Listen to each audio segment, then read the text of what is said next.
राधे राधे, जय श्री कृष्णा। आज हम लेकर आए हैं नेक्स्ट चैप्टर नियंत्रण एवं समन्वय।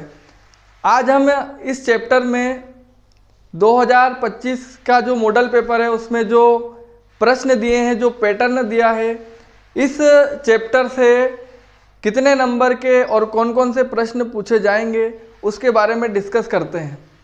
देखिए, हमारा चैप्टर है नियंत्रण एवं समन्वय।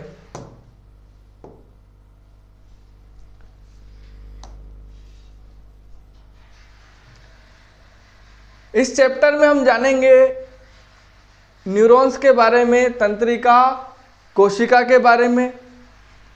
ये तंत्रिका कोशिका का चित्र है। इसमें यहाँ पर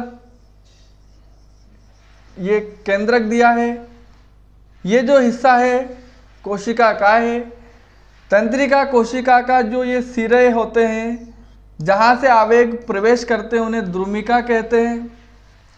आवेग तंत्रिकाक्ष से होकर आगे की ओर बढ़ते हैं और तंत्रिका कोशिका का जो अंतिम सिरा है, जिसे हम सिनेप्स कहते हैं,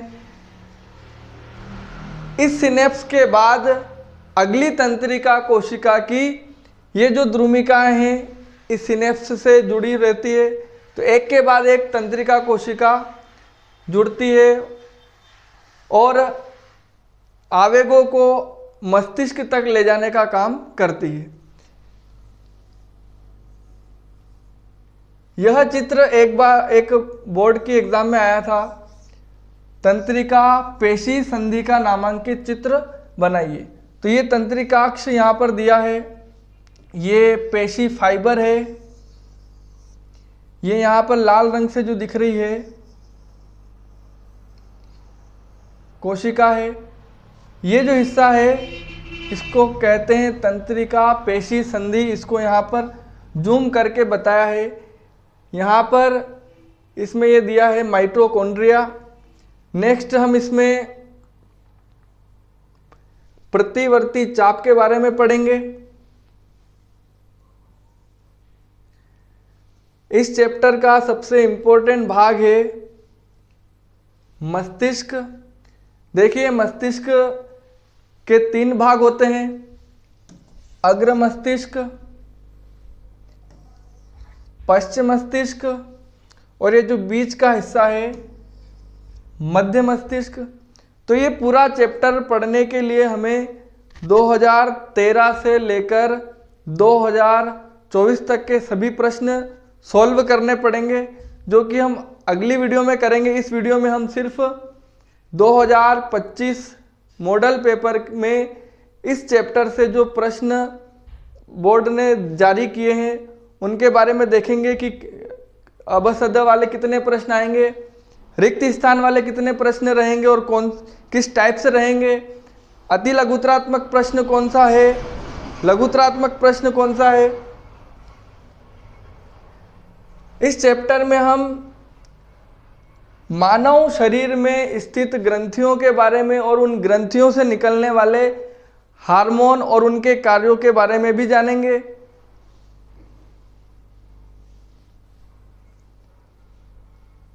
ये सारणी बहुत ही ज़्यादा इम्पोर्टेंट है। इस सारणी से प्रश्न बनते हैं, हार्मोन कौन सा है, कौन सी ग्रंथि से निकलता और हार्मोन का कार्य क्या है। अब देखिए, इस चैप्टर के बारे में थोड़ा सा डिस्कशन करते हैं। ये जो चैप्टर है नियंत्रण एवं समन्वय, ये कुल 80 में से 6 मार्क्स का है। इसके जो अंक है, यह चैप्टर दिया है 6 अंक का। और इस चैप्टर से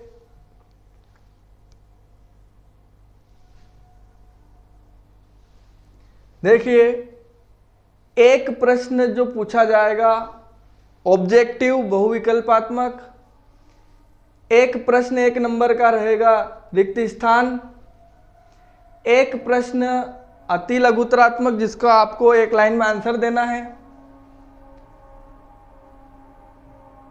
और 2 नंबर का यहाँ पर दिया है एक लघुत्तरात्मक प्रश्न, 2 नंबर का एक लघुत्तरात्मक प्रश्न और 1 नंबर का एक ऑब्जेक्टिव प्रश्न। मतलब कुल मिला के ऑब्जेक्टिव प्रश्न जो रहेंगे वो 1-1 नंबर के 2 ऑब्जेक्टिव प्रश्न आएंगे।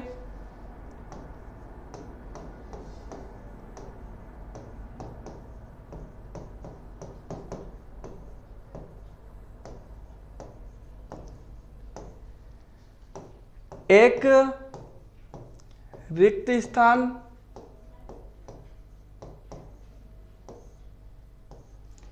एक प्रश्न रहेगा 1 नंबर का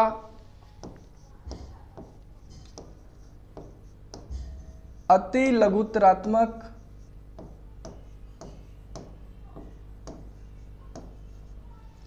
और एक प्रश्न दिया है 2 नंबर का लघुत्तरात्मक। मतलब इस चैप्टर से कुल मिला के 1 और 1 2 3 4 और 2 6 अंक के प्रश्न पूछे जाएंगे। अब हम देखते हैं बोर्ड द्वारा जारी किए गए मॉडल पेपर में इस चैप्टर से कौन कौन से प्रश्न इस अध्याय से दिए गए हैं। तो पहला ये जो ऑब्जेक्टिव है यहाँ पर दिया है निम्नलिखित में से कौन सा पादप हार्मोन है। 4 ऑप्शन दिए हैं। अ है इंसुलिन, तो इंसुलिन जो हार्मोन है ये हमारे शरीर में, मानव शरीर में अग्नाशय ग्रंथि से स्रावित होता है और इस हार्मोन की कमी से मधुमेह रोग होता है। तो यह तो पादप हार्मोन हो ही नहीं सकता। एस्ट्रोजन हार्मोन जो दूसरा हार्मोन है एस्ट्रोजन हार्मोन मादा में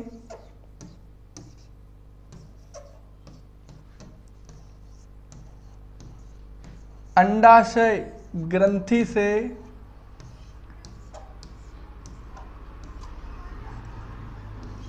मादा में अंडाशय ग्रंथि से स्रावित होता है और ये हार्मोन मादा में लैंगिक लक्षणों के विकास और मासिक चक्र के नियंत्रण के लिए उत्तरदायी होता है। तो ये दोनों हार्मोन तो हो ही नहीं सकते। तीसरा जो हार्मोन है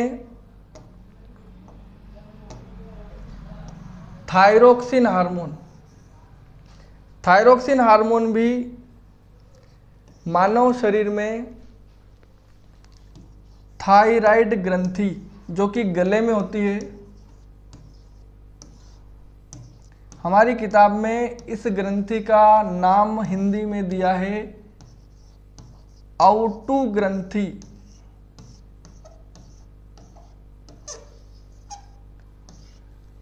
तो ये जो हार्मोन है थायरोक्सिन हार्मोन, ये भी मानव शरीर में थायराइड ग्रंथि से स्रावित होता है और ये जो हार्मोन है थायरोक्सिन हार्मोन, इसकी कमी से गले में गोइटर, घेंघा या गलगंड रोग हो जाता है।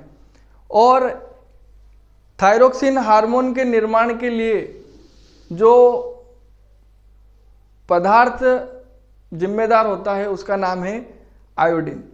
तो आयोडीन की कमी से थायराइड ग्रंथि से थायरोक्सिन हार्मोन के निर्माण की प्रोसेस बहुत ही कम हो जाती है और गलगंड, घेंघा या गोइटर रोग हो जाता है। चौथा जो हार्मोन है यह हमारा आंसर है साइटोकाइनिन। यह पादप हार्मोन है। साइटोकाइनिन के अलावा ऑक्सिन,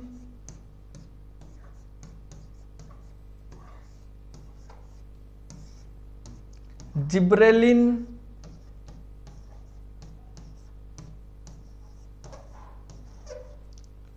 और एफसी एप्सिसिलिक अम्ल,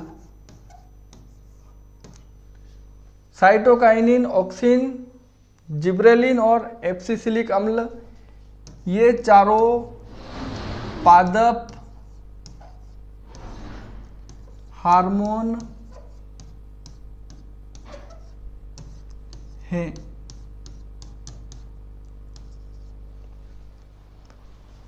तो एक नंबर का ये रिक्त स्थान हो गया। दूसरा जो प्रश्न है यहां पर दिया है, मस्तिष्क से संबंधित एक क्वेश्चन पूछा है। तो मस्तिष्क के जो तीनों भाग है, अग्र मस्तिष्क, मध्य मस्तिष्क और पश्चिम मस्तिष्क, इन भागों के क्या क्या काम है उससे भी संबंधित प्रश्न पूछे जाते हैं। यहां पर 4 ऑप्शन दिए हैं। सीधी रेखा में चलने के लिए मस्तिष्क का कौन सा भाग उत्तरदायी है? आप बिल्कुल सीधी रेखा में चलते रहो, बिल्कुल भी हिलो डुलो नहीं, तो उसके लिए कौन सा भाग उत्तरदायी है? 4 ऑप्शन है, प्रमस्तिष्क, अनुमस्तिष्क, मध्य मस्तिष्क और हाइपोथैलेमस। हाइपोथैलेमस ये एक ग्रंथि है मस्तिष्क में। एक और ग्रंथि होती जिसका नाम है एक तो है हाइपोथैलेमस और एक ग्रंथि है जिसका नाम है पीयूष ग्रंथि।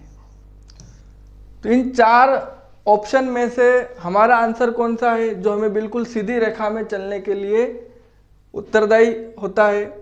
देखिए इसका आंसर हम देखते हैं थोड़ा डिटेल से।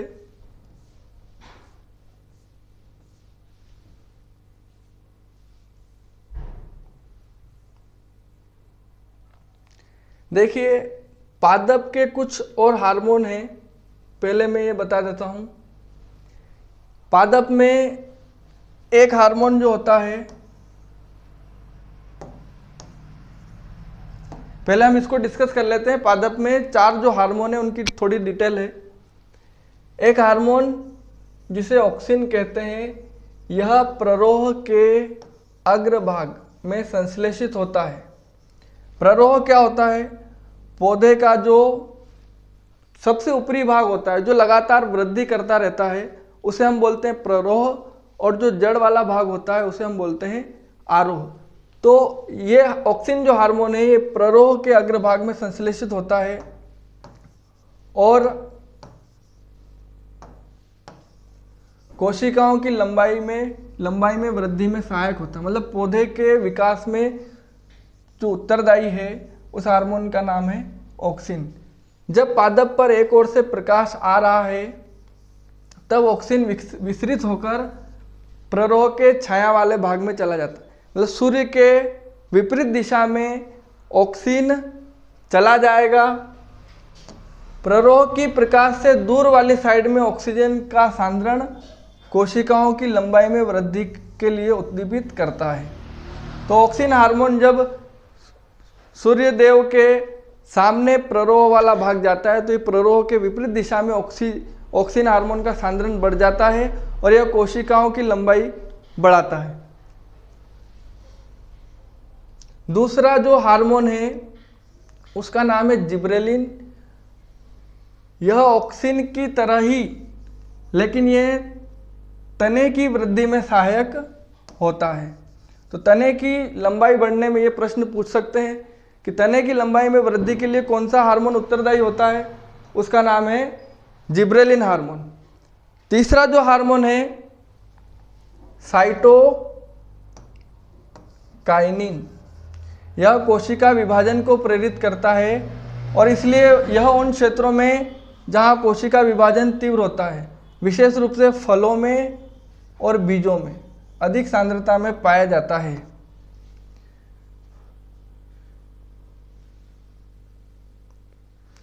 चौथा लास्ट हार्मोन है एप्सिसिलिक अम्ल। यह वृद्धि का संदमन करने वाले हार्मोन का एक उदाहरण है। पत्तियों का मुरझाना इसके प्रभाव में सम्मिलित है। तो यह हार्मोन वृद्धि को रोकने का काम करता है, एप्सिसिलिक अम्ल। तो पादप में टोटल हमारे कोर्स में 4 हार्मोन दिए हैं। ऑक्सिन हार्मोन, इनके वापस से एक बार काम देख लेते हैं। संश्लेषित होता है प्ररोह के अग्रभाग में और कोशिका की लंबाई में वृद्धि में सहायक है। और यह प्ररोह की, जब सूर्य के सामने पौधा होता है तो प्ररोह जो सबसे ऊपरी वाला भाग है उसके जस्ट विपरीत चला जाता है।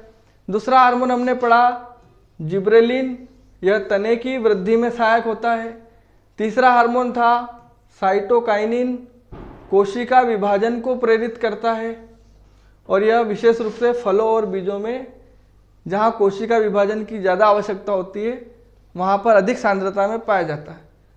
लास्ट जो चौथा है एब्सिसिलिक अम्ल, यह वृद्धि को रोकने का काम करता है। पत्तियों के मुरझाने का कारण भी यही है। अब हमारा जो दूसरा ऑब्जेक्टिव प्रश्न था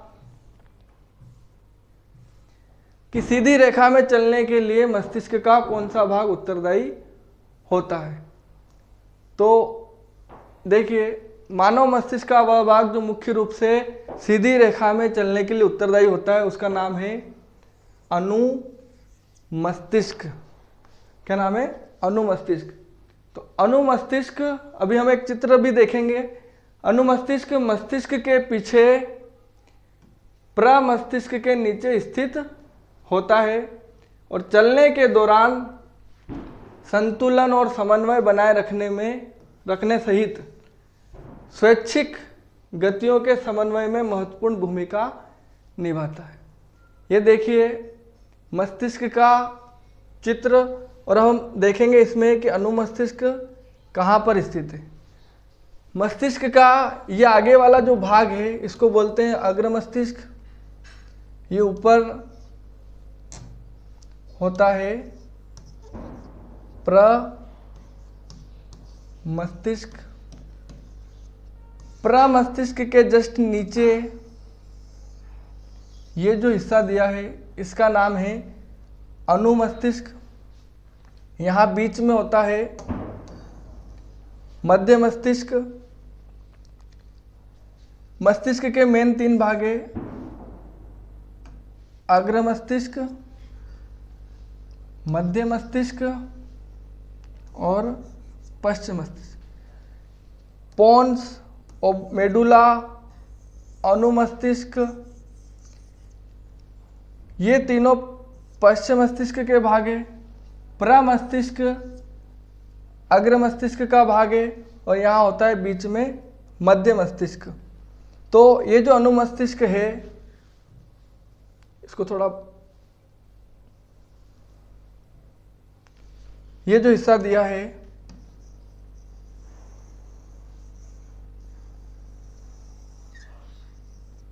इसे हम कहते हैं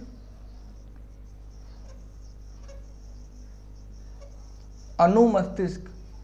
और ये वाला जो भाग है सीधी रेखा में चलने के लिए उत्तरदायी होता है, शरीर का बैलेंस बनाने के लिए उत्तरदायी है अनुमस्तिष्क, जो कि पश्चिम मस्तिष्क का भाग है।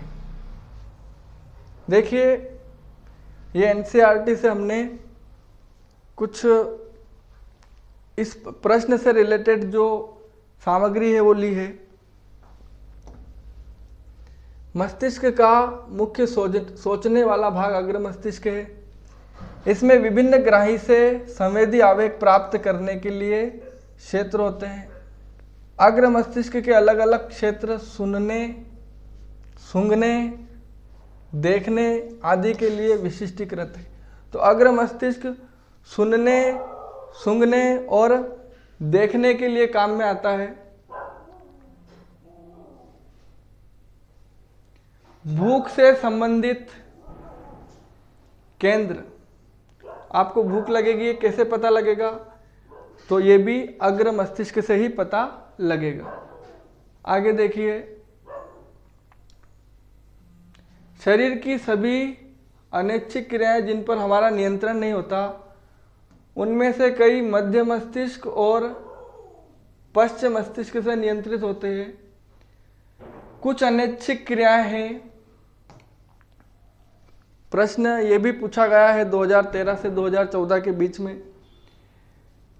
रक्तदाब, ब्लड प्रेशर, लार आना, वमन मतलब उल्टी, इनका नियंत्रण कौन करता है? तो इनका नियंत्रण पश्च मस्तिष्क में जो मेडुला होता है उसके द्वारा ब्लड प्रेशर, लार आना और उल्टी का नियंत्रण होता है। और जो भी हमने प्रश्न देखा उसका आंसर ये है, कुछ क्रियाएं जैसे सीधी रेखा में चलना, साइकिल चलाना, पेंसिल उठाना, ये पश्चिम मस्तिष्क का जो भाग है, इसमें अगर पश्चिम मस्तिष्क दिया होता, अनुमस्तिष्क नहीं दिया होता तो भी ये आंसर राइट होता। पश्चिम मस्तिष्क का ही भाग है अनुमस्तिष्क, इसके द्वारा सीधी रेखा में चलना, साइकिल चलाना, मोटरसाइकिल चलाना, पेंसिल उठाना, ये जो ऐच्छिक क्रियाएं हैं इन सब के लिए अनुमस्तिष्क जिम्मेदार है।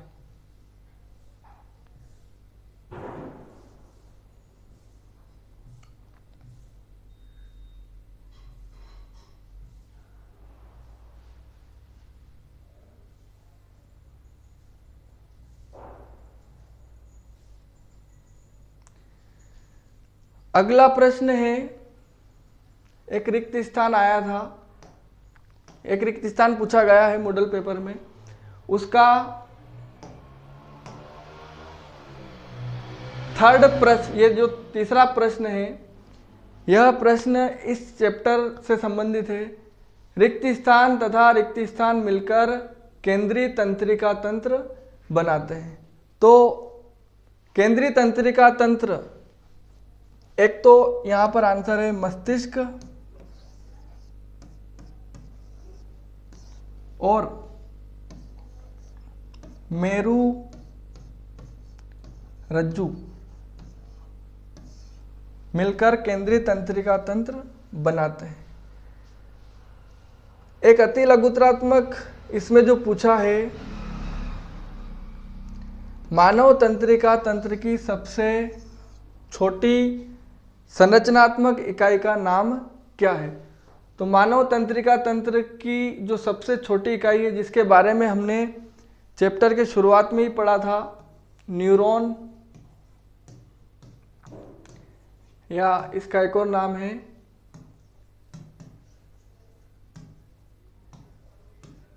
तंत्रिका कोशिका। तो सबसे छोटी संरचनात्मक इकाई तंत्रिका कोशिका या न्यूरॉन है। गुरुत्वानुवर्तन को चित्र से ही समझाना है। एक प्रश्न, ये जो लघुत्रात्मक प्रश्न है 2 नंबर का, ये पूछा गया था। अब देखिए बाकी के जो 2 प्रश्न हैं इनको हम आगे डिस्कस करते हैं।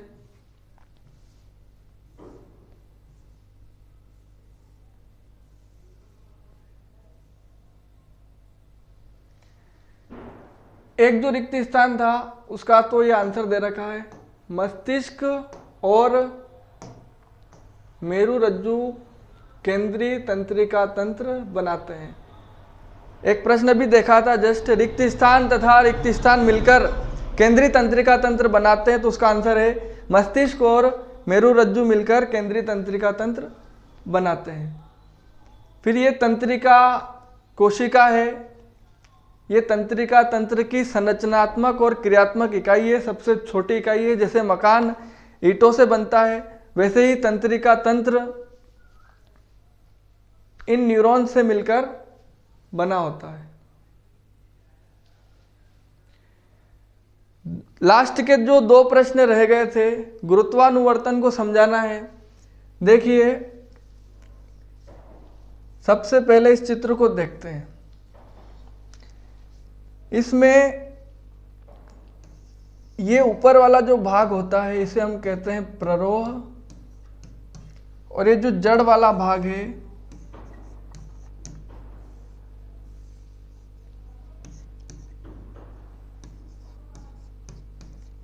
इसे हम कहते हैं आरोह।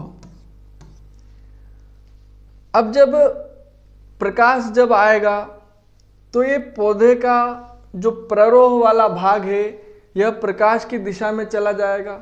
हमने ये भी पढ़ा था कि जो ऑक्सिन हार्मोन है वह प्रकाश के विपरीत दिशा में चला जाता है। अब ये जो पौधा है इसमें जड़ें तो गुरुत्वाकर्षण के अनुसार नीचे जा रही है, लेकिन ये प्ररोह वाला भाग जब हमने गमले को झुका दिया तब भी ऊपर की तरफ जा रहा है, प्रकाश की तरफ जा रहा है। तो ये जो परिस्थिति है इसे हम कहते हैं गुरुत्वानुवर्तन। अब जड़ें तो नीचे ही जा रही है तो ये हुआ धनात्मक गुरुत्वानुवर्ती, और प्ररोह जा रहा है ऊपर तो इसको बोलेंगे ऋणात्मक गुरुत्वानुवर्ती। अब इसकी जो डेफिनेशन है जो एनसीईआरटी में दी है वो देखते हैं।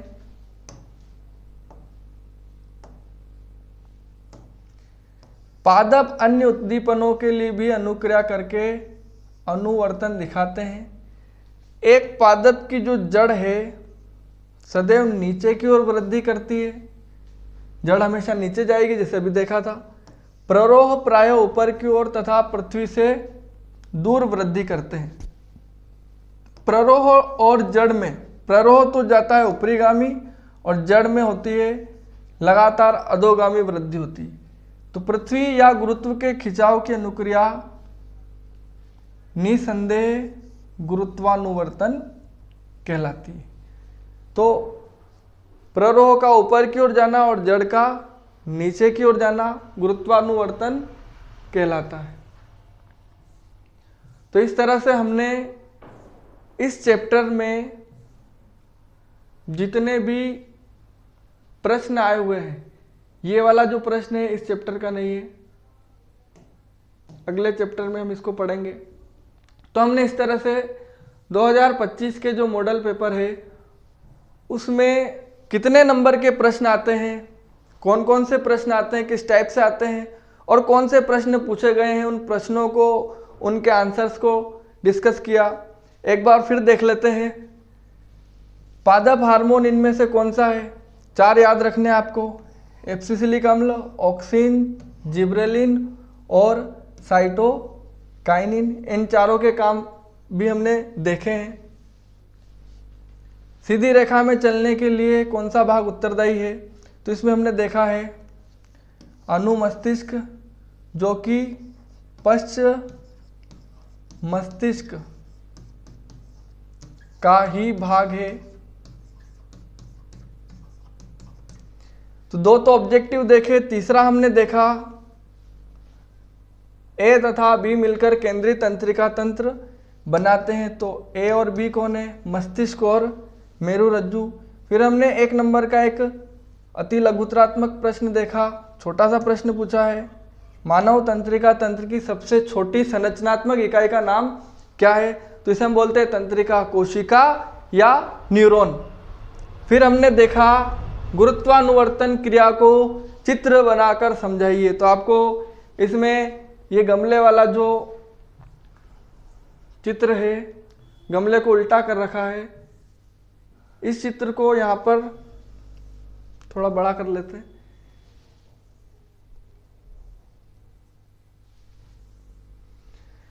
जड़ें, आपको गमला बनाना है सरल सा।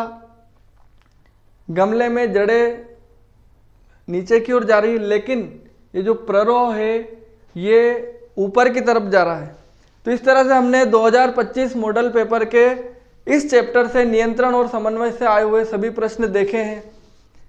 अब अगले वीडियो में हम इस चैप्टर में 2013 से लेकर 2024 तक जो प्रश्न आए हैं उन प्रश्नों को और उनके सॉल्यूशन को कवर करेंगे। तो अगली वीडियो देखना ना भूलें। Thank you. जय श्री कृष्णा। राधे राधे।